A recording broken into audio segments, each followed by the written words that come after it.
સ્થાનિક સ્વરાજની ચૂંટણીના ફોર્મની ચકાસણી મુદ્દે વહીવટીતંત્ર અને રાજકીય આગેવાનો સામસામે આવી ગયા છે. બનાસકાંઠાના સાંસદ ગેનીબેન ઠાકોરે શાબ્દિક પ્રહાર કર્યા છે. ગેનીબેન ઠાકોરે કહ્યું, નિયમ મુજબ પહેલા ભરાયેલું ફોર્મ માન્ય ગણાય. વાપડ તાલુકાની માઠી સીટ પર મહેસાણાનું ફોર્મ ખોટી રીતે રદ થયું. પૂરતા દસ્તાવેજ હોવા છતાં ફોર્મ રદ કરાયાનો ગેનીબેનનો દાવો છે.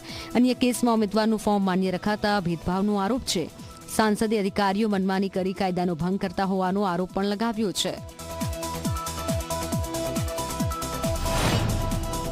એ અધિકારીઓ ક્યાંક ને ક્યાંક રાજકીય દબાણ હોય, ક્યાંક વાલા લાગવાનો પ્રયત્નો કરતા હોય, ક્યાંક અહીંયા સારા પોસ્ટ ઉપર એમને સારી રીતે નોકરી કરવા માટેના વાયદા આપવામાં આવતા હોય અને બ્યુરોક્રેસી એ ન્યાય આપવા માટેનું બંધારણીય જોગવાઈમાં આપણે જ્યારે બંધારણ બન્યું ત્યારથી એ રીતે એનું નક્કી કરેલું છે નિયમો પ્રમાણે.